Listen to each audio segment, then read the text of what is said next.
Hi, I'm Kristen and this is Scrap Fabric Love. Today I'm going to give you a quickish update on my Uncle Keith's special request quilt. If you missed last week's video, that's got kind of all the details on getting started with the quilt. It's basically a quilt made out of 3 sarongs that he gave me, that he had from his travels, kind of a special meaning to him.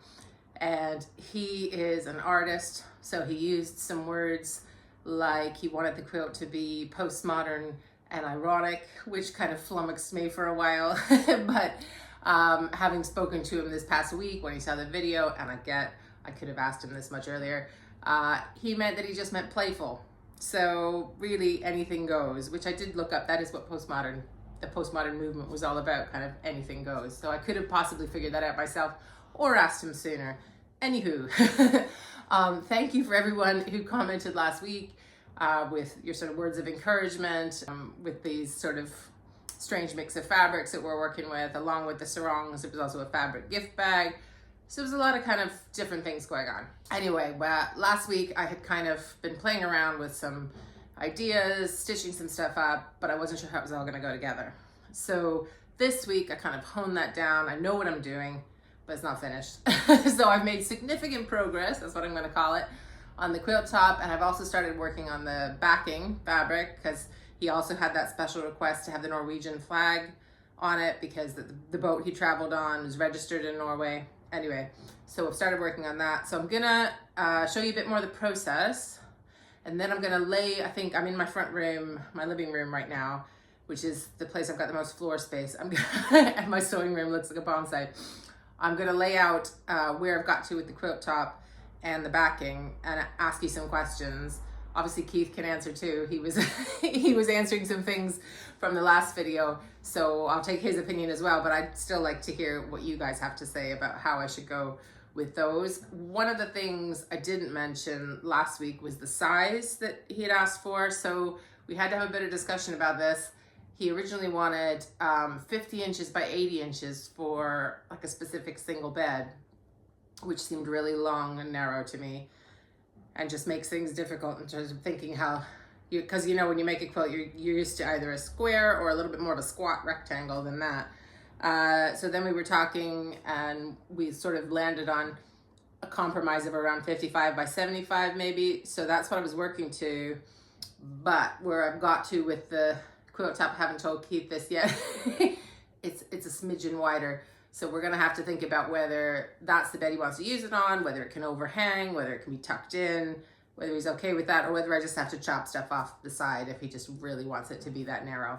So I'll talk about that with him maybe on the phone or something. But anyway, I will start with where I got to with the quilt top and go from there. So after playing with those diamond blocks last week, I decided I wanted to make like a central diamond feature for the quilt top and everything else could go off of it. I don't really know how to cut a proper diamond. I don't have a ruler for that. I know there are special rulers and I'm sure there's all sorts of techniques. So I just fiddled with this until I got something that looked like a diamond. I then just cut equal strips of various bits of the sarongs and went round in a kind of a log cabin fashion. You can see here there's already 2 rounds of these strips. I thought I'd filmed the first 2, but I guess I didn't. So that yellow that's right around the central diamond is actually the sort of edging that I trimmed off of one of the sarongs, and then I've sewn the edges together. Anyway, and then some background, and now I'm using this maroon strip. So the only thing I'm doing is making sure those strips are equal to each other, and then lining up my ruler to trim off the angle of the diamond when I get the strips sewn on, kind of thing. So I've not measured how long the strips are going to be or anything like that. We're just kind of adding to it. And at this point, I didn't 100% know what else was going to happen with the quilt. I just wanted a kind of central, something to dry your eye, something with a lot of the background fabric in it, so it wasn't too busy, knowing that the rest of it is going to be busy. So I just kept going with this until it was about the width of what I talked about with Keith, which was about 55 inches. And then I was going to kind of fill out the 4 corners. So I'll show you my idea for that just now. So at this point, the idea that was forming in my head was to do lots of strips of the background fabric, the diamond blocks, some just straight strip cuts of the fabric, these like parallelogram strips, all of it kind of going off of this central diamond. So the diamond's going to be maybe 2/3 of the way up the quilt, so there'd be like some strips above it and strips below it. I was kind of inspired by the Wanderer's Wife quilt. It used to be called the Gypsy Wife quilt. I'll put a picture of it up on the screen. That one's got like a bunch of quilt blocks at the top and then a bunch of strips down the bottom.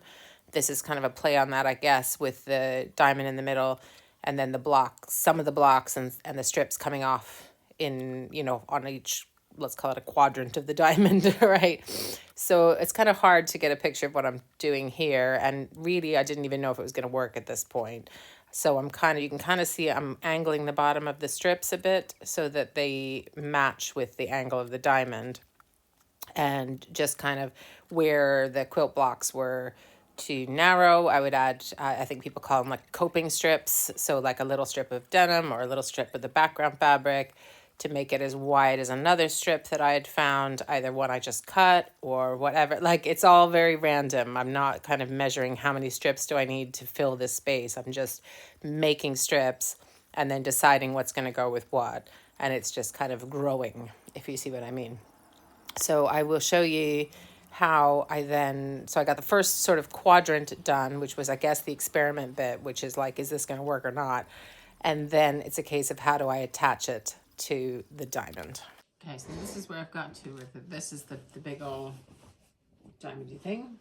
And this is the first section, which would in theory be like the top right corner sort of thing. And if I was doing, so I had kind of been thinking that this was going to be like, almost like doing a giant foundation paper based block sort of thing without the paper.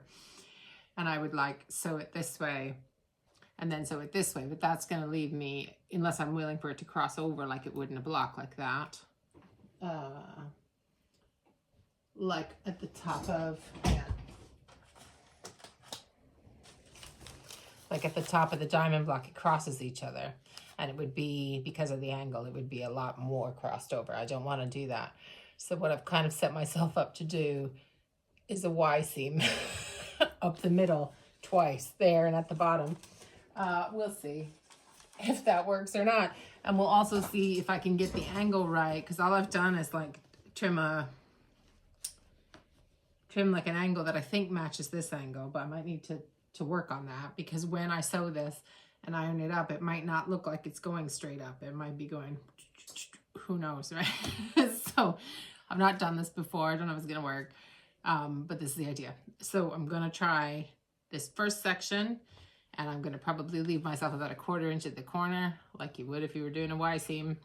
And if this section works, I'll continue with the other 3, and then carefully sew the middle, the middle seams, and hope it doesn't mess the whole thing up. So I guess I might do the top corner and see if it works here first. And if it doesn't, then I'll have to come up with another idea for the middle, but that's the plan. So I'll just go to the machine and try and sew this, and then we can open it up and see if it worked. Here it is. Let's open it up, and I'll try and show you what's happened. I don't know if, hopefully you can see this. So here's my wee diamond, big diamond really. And here, so I've not pressed this yet, but so this has gone over further than this, which is probably not ideal because I'll end up chopping off part of this blocks, which the whole reason I had this strip was so that that didn't happen. And this probably needs to be further over because I can lose a little bit of this to join it with the next one. So I'm probably going to unpick this and shimmy it along. Otherwise, I feel like it's sort of worked. It's hard to tell at this angle whether it looks like it's coming straight up and whether that's going to look right. But I'm going to move the whole, unpick it and move the whole thing this way a little bit because I could lose a tiny bit of that and it wouldn't be a big deal. But I would like this to be a little further this way. And I think if this was overshooting here a bit more, it would be easier to join with the next piece. So I sort of mucked, that was not probably the right idea there. So, okay, we'll just try take number 2, attempt number 2 at sewing the corner on. Okay, so it's kind of, let me show this a little closer. Right, It's kind of late at night. The lighting's not very good. Doesn't look great, but it's basically worked. Okay, so this is the corner, and I've got this overshot here, if you can see that there, so I can join something to it. It looks to me roughly like the lines are going straightish up from the, so this is the one side of the diamond. You can't see the whole thing because I don't have a shot that's big enough right now, but so whoops, I'm just gonna knock you over. So the diamond goes this way, and then this, and then in towards me, right? So there'll be another section here and two below, and over here this does go further, but I thought about it, and all I have to do is trim it that way, and then whatever section I join here can join it there. So then we're not cutting off as much of this. I can still cut off a little bit of this. We might end up a little wider than he was thinking. So, but we'll deal with that when we get to it. We don't know. We might be able to trim some. We'll see how we get to it. And I'll see if I can talk him into slightly wider because I think it was a little narrow to begin with. Anyway, so this is where we've got to, and now I've got to just do a bunch more sections because I know it still looks insane, but I feel like when I get the rest of it together, it'll kind of, you know, the top will talk to the bottom and you'll be like, oh yeah, okay. It's a bit random, but I get it. I'm hoping, but we'll see. Okay, so can you see that? Let me just move it a bit. Right, okay. So this is what has been pieced so far. So that's that central diamond, and then this section with the stripes going up. And then the idea is to obviously do 3 more of those. It's a basic idea. Hopefully you're getting that. And then I'm going to, where should I put this thing in? Put you back here. Right. And then I've got all this other stuff that's gonna make the other strips and things. So I don't yet know exactly how these are gonna go. I've got this one that I pieced. I was gonna do that whole overlaying the parallelograms thing, and I didn't. I feel like this is too busy. I might trim this down, but in theory, stripes. So I don't know if you can see. So there'd be like some other fabric over in that one there. That's the same color as the backing fabric to kind of join it up. And then we've got various other things here. More blocks, more strips to just break it up a bit. And then what I've been liking, which I did up at the top over here. So where I had cut out, if you remember, this border piece, and I thought I was just going to use it as is. It wasn't quite, so my idea at first was to use this along the top and bottom of the backing, but it wasn't wide enough. So I could have added something on the sides or whatever. But now what I'm liking is cutting out the strip kind of from here down and then piecing it in like I did up there. So that'll be, this is another strip. Where was this one gonna go? Maybe over here, I don't know. No, maybe over here. There. So that one's kind of trimmed there. I probably wouldn't put those two next to each other. It's a bit busy, but you can kind of see the idea. So that top corner is the only one that's sewn on. I have added in some bits of denim.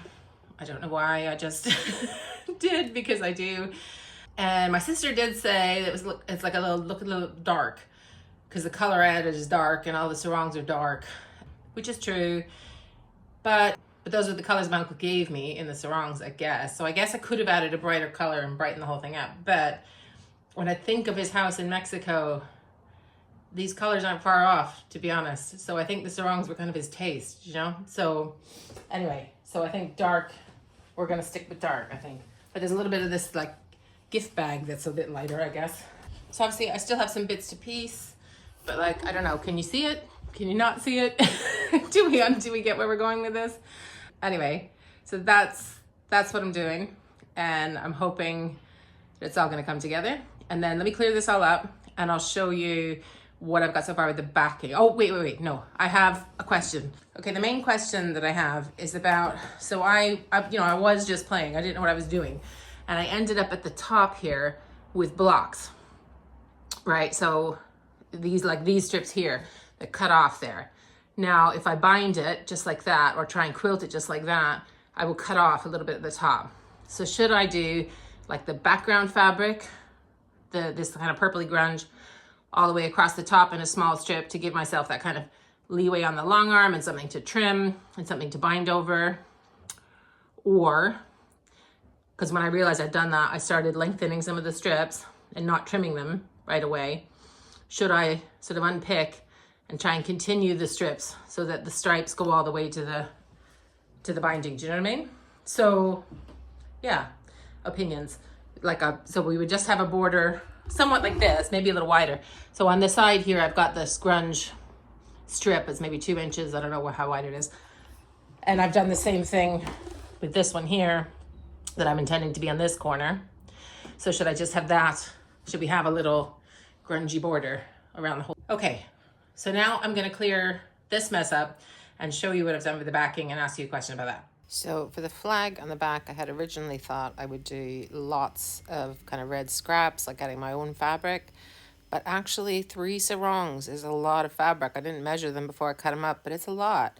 And this red one that you can see me here piecing the white strips to didn't fit as neatly with the colors of the other 2 that I've got in the front. So I have used some of the red sarong on the front, but mostly, especially this section of it, which is a lot lighter. There were some darker sections of the red one, but anyway, I couldn't figure out how to fit this light red. And then I was like, well, it's red. I need red for the Norwegian flag that he wants on the back. So I cut it up into basically as big as I could to make, because I got to make 2 squares essentially and 2 rectangles. So I basically pushed this fabric as far as it could go, pieced some of it back together that had already been cut apart, and then added, so the blue strips are 2.5 inch strips, and the white strips are 1.5 or 1.25, something like that. And just obviously followed an image on Google of what the Norwegian flag is supposed to look like, and that's where we got to. So this is roughly 50 by 33. So if the whole, and I could have it this way, or I could obviously have it that way, right? On the quilt back, if the top of the quilt is up there and the bottom's down here. I'm thinking this way, but I don't know. So it's almost as wide as the quilt's gonna be. So there would be just a bit on either side. So it's kind of, what do I do with the top and the bottom? So I'm thinking frame the whole thing to kind of separate it, I guess, from the rest of the backing. But should I then just make the whole rest of the backing plain, and this is the star, and we're just looking at the Norwegian flag, or separate it a bit and then try and use up more of the scraps of the other sarongs and do a kind of Karen Brown after quilt type deal, if you know what that means. Just like using up all the bits. So having, could be strips, could be blocks, could be crumb things. So let me know what you think. What would you add to this flag to make the whole thing roughly 55 by 75? So we probably have like a bunch down here and a little bit at the top, or could be centered, I guess. But yeah, so I would love ideas on what to add to this for the backing. I hope you enjoyed this video. I don't want to overpromise what I'm going to do next week. In my head, I've got the whole thing quilted and bound and it's done. We'll see. It's possible. It's not impossible. I've made things that quickly before, and now that I know what I'm doing, it should go quicker. But who knows? Because things come up in the week and I don't know. But I would like to have this finished by next week, whether it's for Monday's video or not. Sometime next week. So that's the goal. But I would really love it if you would let me know what you think about those questions that I asked about the sort of edges of the quilt top, and then what to do on the back, the various options, because that's a little bit more open in terms of what to do there. So yeah, thanks so much for spending time with me, and I hope you enjoyed it. If you did and you're not subscribed, please do subscribe and leave me a comment. Let me know what you thought. Hope to see you next time. Thanks. Bye.